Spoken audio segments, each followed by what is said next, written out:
বন্ধু বলে, কিন্তু এটা বন্ধু বলে না, শয়তানে বলায়, যেটাকে আমি নাম দিয়েছিলাম আইসি। মনে আছে নাকি ভুলে গেছেন? তো এই ফর্মুলা আমি আপনাদেরকে কেন জানাইছি, কেন বলেছি? যেন আপনি শয়তানের পরামর্শ কোনটা, নিজের মনের পরামর্শ কোনটা, এই দুইটার মধ্যে যেন ডিফাইন করতে পারেন, পার্থক্য করতে পারেন। যেমন শয়তানের আরো কিছু হাতিয়ারের নাম শুনেন। রাগ শয়তানের একটা হাতিয়ার, হিংসা শয়তানের একটা হাতিয়ার, অহংকার শয়তানের একটা হাতিয়ার, লোভ শয়তানের একটা হাতিয়ার, আমিত্ব শয়তানের একটা হাতিয়ার, বিদ্বেষ শয়তানের একটা হাতিয়ার, ক্ষোভ শয়তানের একটা হাতিয়ার। যত প্রকার মনের জ্বালা উল্টা আছে সবগুলা কার হাতিয়ার? এবার আপনার কারো উন্নতি দেখে, কারো সুন্দর দেখে আপনার মন জ্বলছে, আপনি মনে করছেন আপনার জ্বলছে, এটা আপনার জ্বলছে না, শয়তান আপনাকে জ্বালাচ্ছে। আর আপনি যদি এটা বুঝতে পারতেন এটা তো আমার মন না, আমার মন হলে তো জ্বলতো না, কারণ আমার মন বানাই দিয়েছেন আল্লাহ, এটা তো জ্বলা থাকতে পারে না। যেহেতু সেখানে জ্বলা এসেছে, নিশ্চয় মিস্টার শয়তান এসেছে।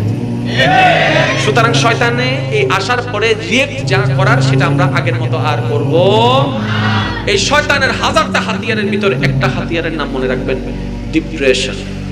ডিপ্রেশন, হতাশা, এটা একটা শয়তানের মারাত্মক হাতিয়ার। কেন? এবার খেয়াল করেন, আপনার আল্লাহ আপনাকে কি বলছেন? বান্দা গুনাহ করো, তারপরও নিরাশ হইও না। বান্দা ভুল করো, তারপরও নিরাশ হইও না। বান্দা অভাবে পড়ো, তারপরও নিরাশ হইও না। বান্দা সন্তান না হোক, তারপরও আমার রহমত থেকে নিরাশ হইও না। বান্দা চাকরি না হোক, তারপর আমার রহমত থেকে নিরাশ হইও না, কারণ রিজিকের মালিক তো আমি আল্লাহ, চাকরি ছাড়াও খাওয়াইতে পারি। আল্লাহ আপনাকে মেসেজ কি দিচ্ছে? বান্দা শুন, যে যাই বলুক আমার থেকে নিরাশ হবি না। তাহলে আল্লাহ আপনার থেকে চাই কি আপনি নিরাশ না হন। এবার নিরাশের বিপরীত কি? হতাশা। আল্লাহ পাক বলছেন আপনাকে নিরাশ হইও না। এবার হতাশা দিয়ে আপনাকে নিরাশ করছে কে? ডিপ্রেশন দিয়ে আপনাকে নিরাশ করছে কে? আপনার চাকরি পাচ্ছেন না, আপনার ডিপ্রেশন, হতাশা দিয়ে আপনাকে দূরে সরাচ্ছে কে? তাহলে শয়তান, এগুলা আমরা মনে করি আমরা ডিপ্রেশনে ভুগছি, আমরা মনে করি আমরা হতাশায় ভুগছি, মূলত এগুলো আমরা হচ্ছি না। শয়তান আমাদের অন্তর দিয়ে হতাশা আনাচ্ছে। কেন? শয়তান জানে আল্লাহর রহমতের উপর যে আশা করে থাকে আল্লাহ তাকে দিতে থাকে, আল্লাহ তাকে রহমত করতে থাকে। যে হতাশ হয়ে যায় আল্লাহ তাকে দেয় না।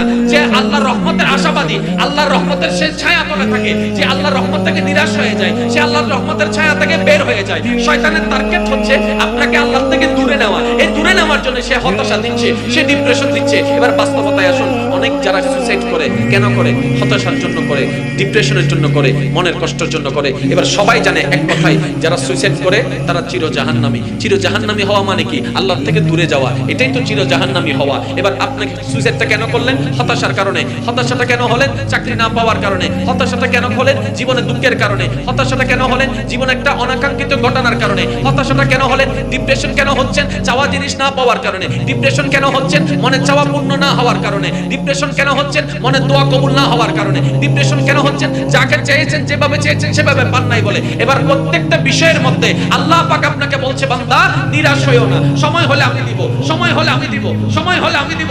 বান্দা কখন কি দরকার, কি অবস্থায় দরকার, কতটুক দরকার তুমি জানো না, তোমার বিবেক জানে না, কারণ আমি আল্লাহ তো জানি। আর আমি সময় হলে দিব, যেটা তোমার জন্য উত্তম সেটা দিব। এর মাঝখানে সময়টার মধ্যে শয়তান এসে বলে এটা হলো না, সেটা হলো না, চাকরি হলো না, প্লাস পাইলাম না, গোল্ডেন পেলাম না, এভাবে করলাম না, ওইভাবে করলাম না, আপনাকে বোকাচ্ছে, আপনাকে টেনশনে নিয়ে যাচ্ছে, আপনাকে প্রেসার বাড়াই দিচ্ছে, আপনাকে ডিপ্রেশনে নিয়ে যাচ্ছে। আর সেই ডিপ্রেশন সহ্য করতে না পারে আপনি কষ্টকে বাড়াই ফেললেন, কষ্ট সহ্য করতে না পারে এবার সুইসাইড করে ফেললেন। সুইসাইডে যখন ছুটে গেলেন আল্লাহর রহমত থেকে আপনি বের হয়ে গেলেন, শয়তান সাকসেস হয়ে গেল, আপনি ফেল হয়ে গেলেন। এটা কি মনে থাকবে? জীবনে যতগুলা হতাশা আসবে, যখনই দেখবেন টেনশন বেশি বেড়ে গেছে, যখনই দেখবেন যে আপনার আল্লাহর প্রতি বিশ্বাস দুর্বল হয়ে যাচ্ছে, আর যখনই বলবেন যে, যখনই দেখবেন, যখনই বুঝবেন যে ও আসছে, ও দিচ্ছে, ও কুমন্ত্রণা দিচ্ছে, ও ভাইরাস দিচ্ছে, সাথে সাথে অ্যান্টিভাইরাস নিয়ে আসবেন, কারণ ভাইরাসকে দূর করার জন্য অ্যান্টিভাইরাস দরকার। এবার অ্যান্টিভাইরাসটা কি? শয়তান বলবে যে চাকরি তো পাও নাই, মানুষজন কি বলবে, আপনি এটাকে নিয়ে যখন গভীরভাবে ভাববেন আপনার মনটা আস্তে আস্তে দুঃখের দিকে চলে যাবে, তারপর এক সময় গিয়ে সুইসাইডের দিকে চলে যাবে। এই শুরুটা আর হতে দিবেন না। আপনি বলবেন যখন এরকম ভাইরাসটা আসবে আপনি অ্যান্টিভাইরাস দিয়ে দিবেন, আলহামদুলিল্লাহ, দিলো আলহামদুলিল্লাহ, না দিলো আলহামদুলিল্লাহ, পাইলো আলহামদুলিল্লাহ, না পাইলো আলহামদুলিল্লাহ। আমার চাওয়ার নাই, আমার পাওয়ার নাই, আমার স্বপ্ন নাই, আমার ইচ্ছা নাই। এবার শয়তান বলে কেন নাই? তখন আপনি উত্তর দিবেন, আমি নিজেই তো আমার না, আমি তো আমার মাওলার, সব তো ওনার ইচ্ছা। বলেন সুবহানাল্লাহ। যারা ডিপ্রেশনের ব্যাখ্যাটা বুঝে নিবে, সত্যি করে বলেন, তারা কি শয়তানের ফাঁদে আর পা দিতে পারবে? শয়তান তাদেরকে দিয়ে আর সুইসাইড করাইতে পারবে? আত্মহত্যা করাইতে পারবে? বিষ খাওয়াইতে পারবে? হাত কাটাইতে পারবে? কিচ্ছুই পারবে না। সেজন্যই প্রায় সময় মাহফিলে বলি, বান্দা আলাদা জিনিস, আশেক আলাদা জিনিস। বান্না হে তো আশেক বানো ইয়ার, আশেক বান যাও। বাদশাহী করতে পারবেন, বাদশাহী। আপনার আমার নবী রাহমাতুল লিল আলামিন বনি ইসরাইলের 3 জন বান্দার কথা হাদিসে উল্লেখ করেছেন, যাদেরকে আল্লাহ ফেরেশতার মাধ্যমে পরীক্ষা করেছেন। সুবহানাল্লাহ। এই 3 জনের মধ্যে একজন ছিল কুষ্ঠরোগী, একজন ছিল টাকমাতা, আরেকজন ছিল অন্ধ। কয়জন ভাইয়েরা? এই 3 জনের কাছে আল্লাহ পাক রব্বুল আলামিন ফেরেশতা পাঠালেন পরীক্ষা করার জন্য। হয়তো আল্লাহ পাক রব্বুল আলামিন তাদেরকে ফেরেশতা দিয়ে করেছেন, আপনাকে অন্যভাবে করবেন। যতদিন দুনিয়াতে আছেন পরীক্ষা চলতেই থাকবে। পরীক্ষার মধ্যে এত এটা বলতে পারবেন না, স্যার গাঠ হরাকা গজ্জু। এটা কি সম্ভব? যারা স্টুডেন্ট তারা আপত্তি করার কোনো সুযোগ, কারণ জমিন কার, আমরা কার, আমাদের হায়াত কার, সবকিছু কার। আপনার যা মন চাই, যেমনে মন চাই তেমনে করবে। আপনার আমার বলার কোনো অধিকার, আপনার আমার প্রতিবাদ করার কোনো অধিকার, আপনার আমার আপত্তি করার কোনো অধিকার। কারণ আপত্তি অধিকার সেটাই হয় যেটা নিজের কেন্দ্রিক আঘাত লাগে। আপনার আমার নিজের বলতে কোনো কিছুই নাই, যা আছে শরীরে সব ভাড়া নিয়ে চলতেছি। যেখানে নিজের বলতে কিছু নাই, সেখানে আপত্তি করারও কোনো সুযোগ। বনি ইসরাইলের 3 জন বান্দা, একজন কুষ্ঠরোগী, একজন অন্ধ, আরেকজন টাকমাতা। 3 জন বান্দার কাছে আল্লাহ পাক রব্বুল আলামিন ফেরেশতা পাঠালেন পরীক্ষার জন্য। এবার সেই ফেরেশতা মানবের রূপ ধারণ করে প্রথমে কুষ্ঠরোগীর কাছে এসে জানতে চাইলেন, ভাই তোমার এই অবস্থা কেন? সে দুঃখের কাহিনী সব বলল। বলার পরে বলে, তুমি কি চাও? বলে যে, ইস, আমি যদি ভালো হয়ে যেতাম, আমাকে নিয়ে কেউ হাসি ঠাট্টা করতে পারতো না, আমাকে নিয়ে কেউ টিটকারি দিতে পারতো না, আমার শরীরটা যদি ভালো হয়ে যেত তাহলে আমি অনেক খুশি হয়ে যেতাম। ওই ফেরেশতা আল্লাহর হুকুমে তার শরীরে হাত বুলাই দেয়, সাথে সাথে কুষ্ঠরোগ ভালো হয়ে যায়। এই আশ্চর্যকর ঘটনা দেখে সে তাজ্জুব হয়ে যায়। এবার সেই ফেরেশতা, মানবরূপী ফেরেশতা, ওনাকে জিজ্ঞেস করে, আপনার সবচাইতে প্রিয় বস্তু কি? সে উত্তর দেয়, আমার সবচাইতে প্রিয় বস্তু হচ্ছে ওট। সাথে সাথে উনি আল্লাহর কাছে ফরিয়াদ করলেন, আল্লাহ পাক একটা গর্ভবতী ওট দান করলেন। এই ওটটা ওনাকে দান করে বললেন, এটার থেকে বাচ্চা হবে, সে বাচ্চা থেকে বাচ্চা হবে, আপনি এইভাবে আপনার বিজনেস শুরু করুন, অসহায় জীবন থেকে আস্তে আস্তে সচ্ছল জীবনে ফিরে আসুন। সুবহানাল্লাহ। এবার কুষ্ঠরোগ থেকে বিদায় নিয়ে গেল টাকমাতার কাছে। এবার ওনাকে গিয়ে বললেন, উনিও চাইলেন, উনি হাত বুলাই দিলেন। হাত বুলাই দেওয়ার সাথে সাথে মাথার মধ্যে সুন্দর উঠলো। এবার ওনাকে জিজ্ঞেস করলেন, আপনার প্রিয় বস্তু কি? সে উত্তর দিল, আমার প্রিয় বস্তু গাবি। আল্লাহর কাছে চাইলেন, আল্লাহ গাবি দিয়ে দিলেন। এবার ওনার থেকে বিদায় নিয়ে অন্ধর কাছে গেলেন। ঠিক একই নিয়মে অন্ধর কাছে যাওয়ার পরে অন্ধর কথা জিজ্ঞেস করলো, অন্ধ তার কথা বললো। এবার অন্ধের চোখের মধ্যে হাত বুলাই দিলেন, আল্লাহ পাক দৃষ্টি শক্তি ফিরাই দিলেন। বলেন সুবহানাল্লাহ। এবার জিজ্ঞেস করলেন, ভাই আপনার চাওয়া কি? বলে যে, আমার হচ্ছে ছাগল। আল্লাহ পাকের কাছে দোয়া করলেন, আল্লাহ ছাগল দান করলেন। এবার উনি চলে গেলেন। আল্লাহ পাক রব্বুল আলামিনের দেওয়া নেয়ামত নিয়ে, সুস্থ শরীর নিয়ে ওনারা সেই চাষবাস যা যা কাজ করার করতে লাগলেন। দীর্ঘ অনেক বছর পরে ওই ফেরেশতাকে আল্লাহ আবার পাঠালেন।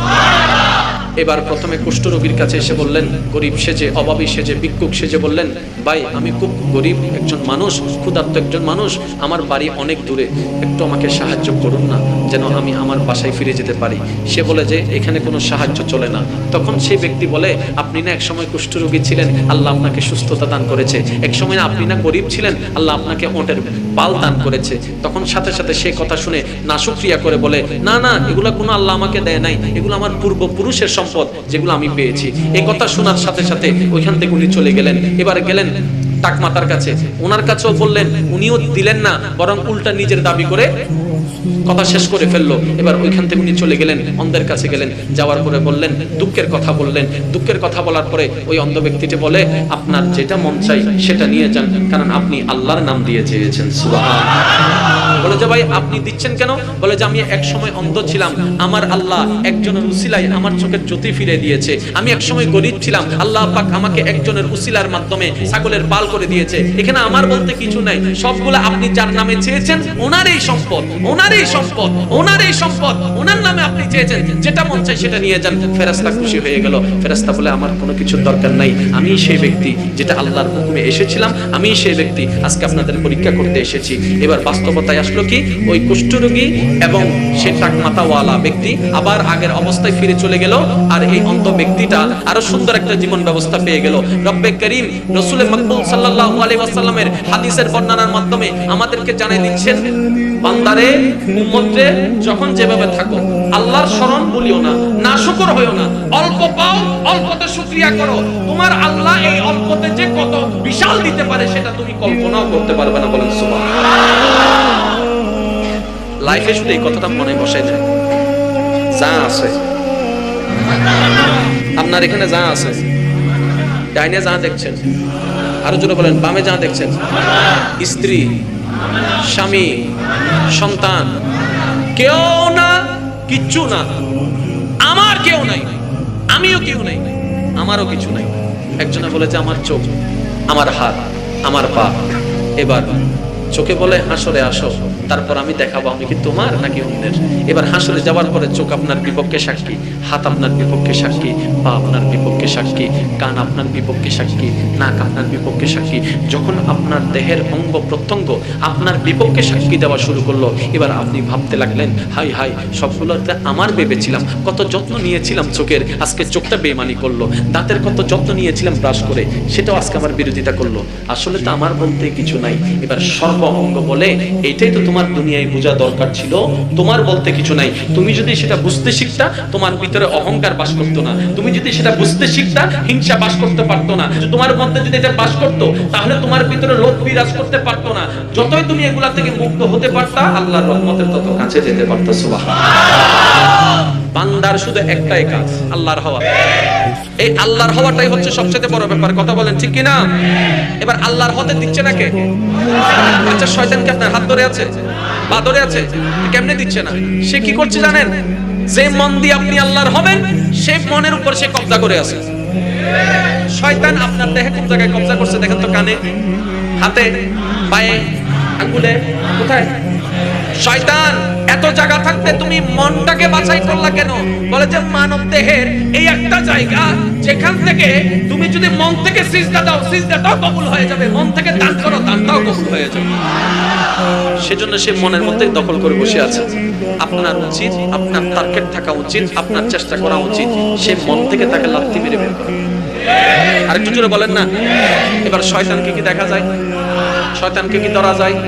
আচ্ছা, হিন্দি যদি কেউ শয়তান আই এনেরি ইতরা তো দেখানো যায়, ইতরা যদি এনে হয়, আচ্ছা কেন মানুষ আর দেখো আগে শয়তান আইসে কেন করিবে না? ইতরা ভালে কেন করিবে না? শুধু মায়ের আর জীবনের দুঃখ বেগে না কত নলে দেবেন না? এটা হবো আল্লাহ আরে লুকাই ফেলো। আল্লাহ হতে কিয়া হয়তো তোমার বান্দাও না আরে ফাইলে টমেটো সান্নি বানাই ফেলে উড়ারে। ঠিক না ভাই? ঠিক। আরো জোরে হন না। উনুরাই যে জ্বালা জ্বালাই, উনি যদি একবার আরে ফাই টমেটো সান্নি বানাই ফেলে। এবার আসেন, শয়তান দখল করে আছে। আল্লাহ পাক আপনার থেকে কি চাচ্ছে? বান্দা, তোর চোখ তোর কাছে রাখ, মনটা আমাকে দে।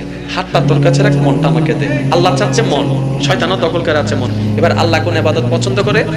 যে বান্দা নামাজে সিজদা কপাল ঝুঁকার আগে মাথাটা, মনটা আল্লাহর দরবারে ঝুঁকাই দেয়, মাথার সিজদা করার আগে মনের সিজদা করে ফেলে। এবার সে মনটাকে সিজদা করতে দিচ্ছে না। কিভাবে দিচ্ছে না? আপনার মনের ভিতর উল্টা ফুলটা চিন্তাগুলো নিয়ে আসছে, বিভিন্ন কথা নিয়ে আসছে। এবার আপনি শয়তানের সাথে যুদ্ধ করবেন কিভাবে? হাতও ঢুকাইতে পারবেন না, অ্যারেস্ট করতে পারবেন না। এই যে ফর্মুলা, কিভাবে যুদ্ধ করবেন, এই ফর্মুলাটা শিখবেন যার কাছ থেকে, এরাই হচ্ছে মুহাক্কিক, আল্লাহর ওলি, সালেহিন বান্দা। ওনারা আপনাদেরকে প্র্যাকটিক্যাল শিখাই দিবে। সে যেই হোক, যদি শিখাইতে পারে সালেহিন বান্দা, আর যদি শিখাইতে না পারে বাটপার। এবার বলেন, সে ফর্মুলা আছে কোথায়? কোরআন হাদিসে। কোথায় আছে? এখন কোরআন হাদিস বুঝার মতো জ্ঞান আমাদের ক্যাপাসিটি? সামান্য বিজ্ঞান বই বুঝতে আমাদের খবর হয়ে যায়। এখানে আল্লাহর কালাম বোঝা কি এত সহজ না? সেজন্য আল্লাহ কোরআনে কি বলেছেন দেখেন, ইয়া আইয়ুহাল্লাযিনা আমানুস্তাঈনু বিস-সাবরি ওয়াস-সালাত ওয়া কুনু মা'আস সাদিকিন। হে আমার বান্দা, হে ঈমানদারগণ, তোমরা মুমিন বান্দার সাথী হয়ে যাও। ইয়া আইয়ুহাল্লাযিনা আমানুত্তাকুল্লাহ ওয়া কুনু মা'আস সাদিকিন। আল্লাহকে ভয় করো, আমার ওলিদের সাথী হয়ে যাও। আর একটু জোরে বলেন না। এই জিনিসটাকে আমি একটু ক্লারিফাই করি। একজন বান্দা সে নামাজ আদায় করে, নামাজ পড়া একটা জিনিস ভাই, নামাজ ধরে রাখা আরেক জিনিস। আমি বুঝাতে পারছি কিনা আমি জানি না, তারপর আমি ট্রাই করছি। নামাজ পড়া একটা জিনিস, নামাজ ধরে রাখা একটা জিনিস। এটা না বুঝলে কিন্তু রমজানেরটা ভালো করে বুঝবেন। রোজা রাখা একটা জিনিস, রোজার শিক্ষা ধরে রাখা আরেক জিনিস। আরেকটু যদি সহজ করি, হজ করতে গেলাম, হজ করা একটা জিনিস, এই হজের শিক্ষাটা সারা জীবন ধরে রাখা আরেক জিনিস। তাহলে হজ আপনাকে কি শিখায়, রোজা আপনাকে কি শিখায়? আমরা ভাবি রমজান আসলো রোজা রাখলাম, হজ করলাম, যাকাত দিলাম, নামাজ পড়লাম, এটাই আমাদের ভাবনা। কিন্তু কখনো কি ভেবেছেন আল্লাহ নামাজ কেন দিয়েছেন, রোজা কেন দিয়েছেন, হজ কেন দিয়েছেন, যাকাত কেন দিয়েছেন, কি কারণে, কি শিখানোর জন্য? আমরা কখনো ভাবি? সত্যি করে বলেন ভাবি? এবার আমি শুধু আপনাদেরকে ছোট্ট একটা উদাহরণ দিচ্ছি।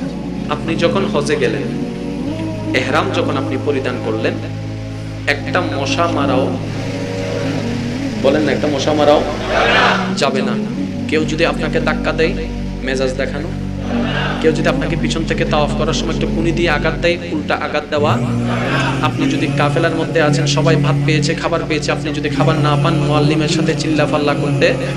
তার মানে পুরা হজটাকে যদি আপনি একটু খেয়াল করেন, আল্লাহ পাক হজের মাধ্যমে আপনাকে আমাকে সহনশীলতা, সহ্য ক্ষমতা শিখায়। বান্দা এই শিখো, কেউ গুতা দিলে হজে যেমন কিছু করো নাই, অন্য সময়ও করিও না। হজে যেমন গালি দাও নাই, অন্য সময়ও গালি দিও না। সহ্য করো, সহ্য করো, সয় যত পাই তত। তাহলে হজ থেকে আমরা সহ্যটা শিখলাম, ঠিক আছে? এবার রোজার মধ্যে আসেন। রোজার মধ্যে আপনার তৃষ্ণা লাগলো, সামনে পানি আছে, খাচ্ছেন না, কে দেখবে বলে? রুমের মধ্যে তো কেউ নাই। এই রমজান মাসে যে আল্লাহ দেখবে বলে খাই না, এই কাজটা যেভাবে রমজান মাসে হয়, অন্য মাসে তো সেটা হয় না। আল্লাহ দেখবে বলে তো কোনো কাজ বাদ দিতে পারি না। আল্লাহ পাক বলে রমজানটা প্র্যাকটিক্যাল দিলাম। রমজানের মধ্যে যেরকম আমি যে দেখি এরকম একটা ফিলিংস তোমাদের ভিতর আসে। ইত্তাকুল্লাহ, বান্দারে ওই বয়টা রমজান থেকে নিয়ে বাকি 11 মাসও সেটা অ্যাপ্লাই করা শুরু করো। সুবহানাল্লাহ। হজ থেকে সহনশীলতা পাইলাম, রমজানের রোজা থেকে ধৈর্যটা পেলাম। এবার যাকাত থেকে কি, নিজে কামাও আমার নামে দান করো, নিজে কামাও আমার নামে দান করো। তার মানে এখান থেকে দানটা শিখলাম। এগুলো মিলাবেন, সহ্য, তাকওয়া, দান। কয়টা পেলাম? সহ্য, ধৈর্য, সহ্য, দান। কয়টা পেলাম? 4টা। কয়টা? কিভাবে? যেটা সহ্য সেটাই ধৈর্য, যেটাই ধৈর্য সেটাই, কারণ সহ্য ধৈর্য এক লেভেলের। এবার নামাজের মধ্যে আসেন। আল্লাহু আকবার। মাথা উপরে না নিচে? এটাকে বেয়াদবি না আদবি? আল্লাহু আকবার। রুকু বেয়াদবি না আদবি? আল্লাহু আকবার। বেয়াদবি না আদবি? এই নামাজ আপনাকে আদব শিখায়।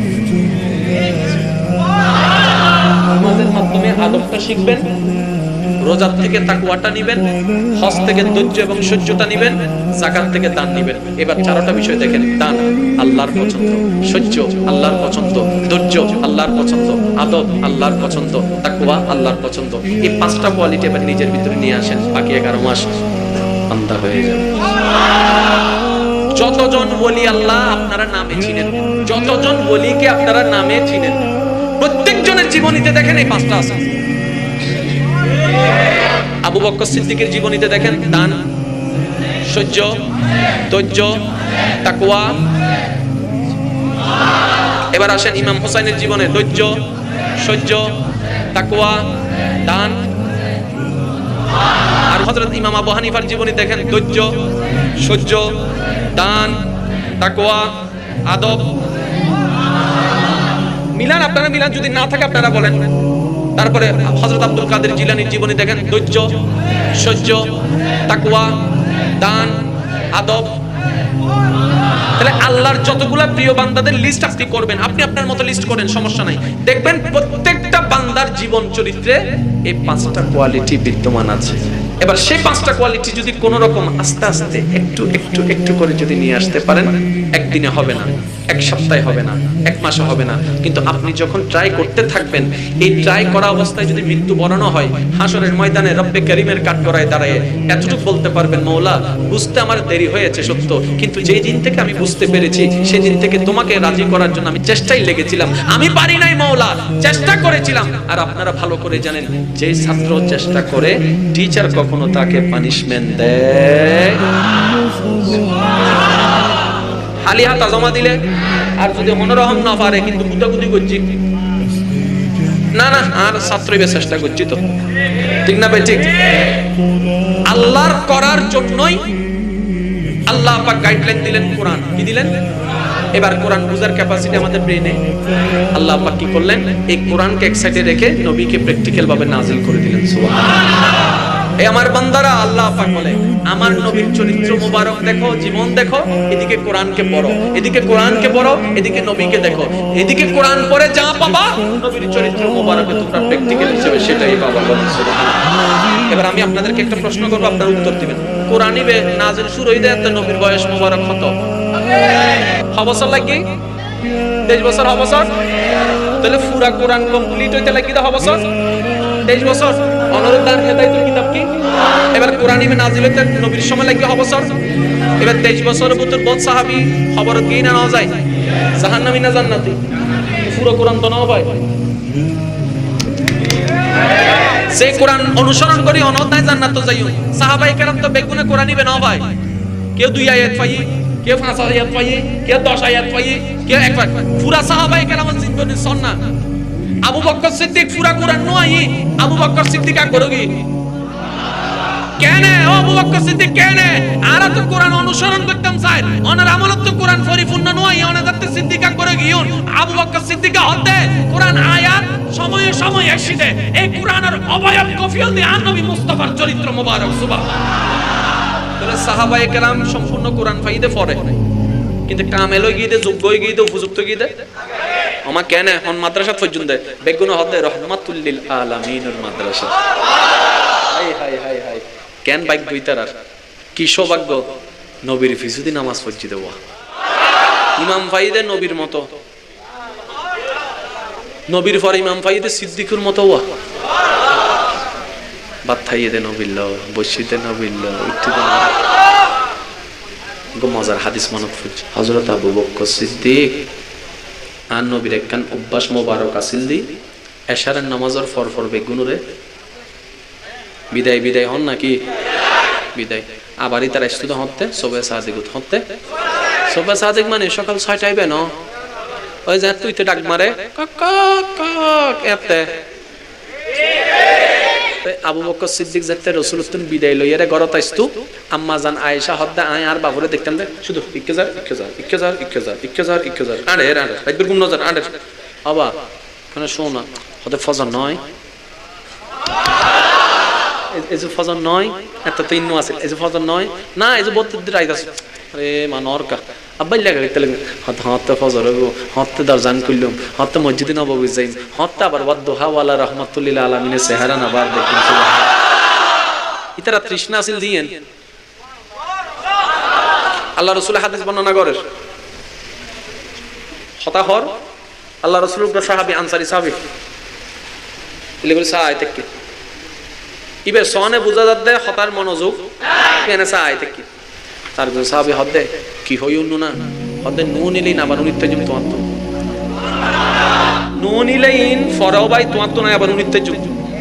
কারণ আগের যুগের মানুষের স্মরণ শক্তি কি আছিল? বেশি আছিল। হন না কি আছিল? হত তাহারা হটিয়া দিয়ে তখন নোটপ্যাড নো আছিল, মোবাইলের হনে কিছু নো আছিল। এই তোরা অমুক শালত এত নিয়া দিলাম দেন ওমা কেন মনত আছে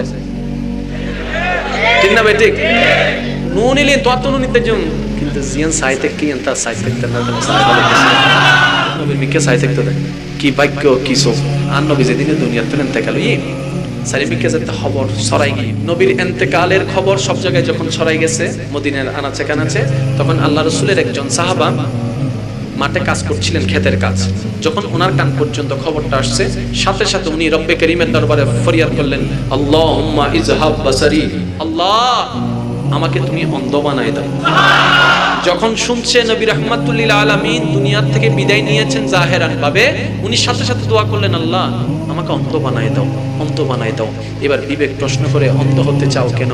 ঈমান উত্তর দেয়, এই চোখটাকে আমি সাজিয়েছি নবী রাহমাতুল লিল আলামিনের চেহারা দেখার জন্য, এই চোখটাকে আমি সাজিয়েছি নবীর মুস্কি হাসিটা দেখার জন্য, এই চোখটাকে আমি সাজিয়েছি নবীর কদমগুলোকে গণার জন্য, এই চোখটাকে আমি সাজিয়েছি নবীর পিছন থেকে তাকানোর জন্য, এই চোখটাকে আমি সাজিয়েছি নবীর বসাটা দেখার জন্য, এই চোখটাকে সাজিয়েছি নবীর ইমামতিটা দেখার জন্য।